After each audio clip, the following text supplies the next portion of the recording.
Assalamualaikum warahmatullahi wabarakatuh. Alhamdulillahirabbil alamin. Wassalatu wassalamu ala asyrafil anbiya'i wal mursalin wa ala alihi washabihi ajmain amma ba'du.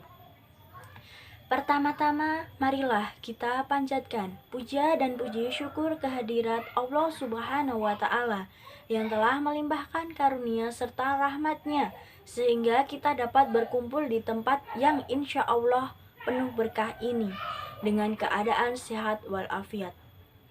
Sholawat serta salam kita curahkan kepada junjungan kita, yaitu Nabi Muhammad SAW. Teman-teman yang dirahmati oleh Allah Subhanahu wa Ta'ala, Al-Quran adalah wahyu yang telah diturunkan Allah kepada Nabi Muhammad SAW sebagai penerang, petunjuk, dan pedoman serta rahmat yang kekal abadi, sekaligus menjadi mukjizat dan bukti kebenaran risalah Rasulullah SAW. Allah memerintahkan kepada kita untuk senantiasa membaca Al-Quran, seperti firman-Nya dalam Quran surat Al-Kahfi ayat 27, yang artinya, dan bacalah apa yang diwahyukan kepadamu, yaitu kitab Tuhanmu, Al-Quran. Sebagian orang malas membaca Al-Quran, padahal di dalamnya terdapat petunjuk untuk hidup di dunia. Dan sebagian orang merasa tidak punya waktu untuk membaca Al-Quran, padahal perlu diperhatikan bahwa Al-Quran akan memberikan keuntungan-keuntungan bagi orang yang membacanya. Keuntungan-keuntungan membaca Al-Quran diantaranya yaitu yang pertama, satu huruf diganjarkan dengan satu kebaikan dan dilimpahkan menjadi 10 kebaikan. Dengan kalimat bismillah saja sudah mencapai lebih dari 100 kebaikan. Subhanallah, banyaknya kita membaca, cuman bismillah aja kita sudah mendapatkan 100 kebaikan. Bagaimana kalau kita membaca satu surat? Lalu yang kedua, akan menghapus dosa bagi orang yang terus-menerus membaca Al-Quran hingga menjadi kebiasaannya. Jadi, kita harus selalu membacanya secara terus-menerus supaya bisa menjadi kebiasaan kita. Lalu yang ketiga, Al-Quran akan menjadi syafaat di hari kiamat. Abu Umamah Al-Bahili radhiyallahu anhu berkata, aku telah mendengar Rasulullah SAW bersabda, bacalah Al-Quran, karena sesungguhnya dia akan datang pada hari kiamat sebagai pemberi syafaat kepada orang yang membacanya. Hadis riwayat Muslim. Dan masih banyak sekali keutamaan yang Allah berikan kepada para pembaca Al-Quran. Teman-teman yang dirahmati Allah Subhanahu wa Ta'ala, selain membacanya, agar kita bisa lebih dekat dengan Al-Quran adalah dengan menghafalnya. Kita semua tahu bahwa Al-Quran merupakan satu-satunya kitab suci di muka bumi ini yang terjaga, baik secara lafal dan isinya.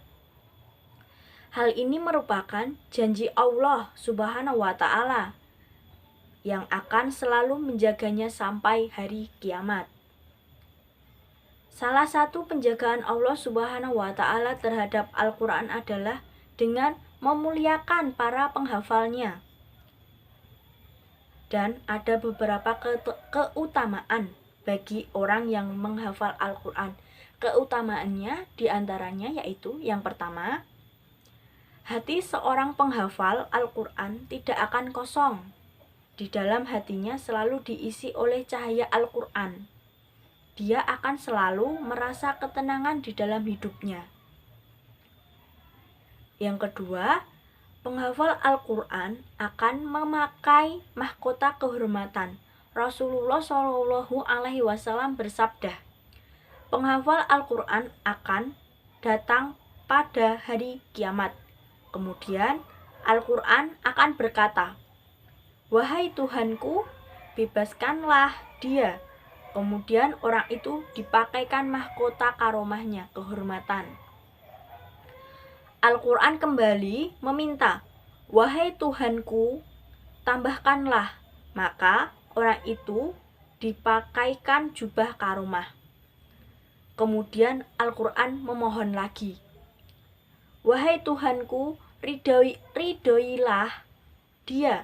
Maka Allah meridhoinya dan diperintahkan kepada orang itu, bacalah dan naiklah surga. Dan Allah menambahkan dari setiap ayat yang dibacanya tambahan nikmat dan kebaikan. Hadis riwayat Tirmizi. Lalu yang ketiga, keutamaannya adalah akan menepati tingkatan yang tinggi di surga Allah Azza wa Jalla. Kata Rasul, jumlah tingkatan-tingkatan surga sama dengan jumlah ayat-ayat Al-Quran. Maka tingkatan surga yang dimasuki oleh penghafal Al-Quran adalah tingkatan yang paling atas, di mana tidak ada tingkatan lagi sesudah itu. Teman-teman yang dirahmati oleh Allah Subhanahu wa Ta'ala, banyak sekali keutamaan penghafal dan pembaca Al-Quran. Maka mari kita tingkatkan lagi membaca Al-Quran di setiap harinya. Semoga Allah menjadikan kita hamba yang senantiasa mencintai firman-Nya, senantiasa membacanya, dimudahkan untuk sedikit demi sedikit menghafalnya, serta yang paling penting tidak lupa juga untuk mengamalkan. Amin, amin, ya robbal alamin. Demikian yang dapat saya sampaikan. Semoga bermanfaat bagi kita semua. Mohon maaf atas kekurangannya. Sekian dari saya, terima kasih. Wassalamualaikum warahmatullahi wabarakatuh.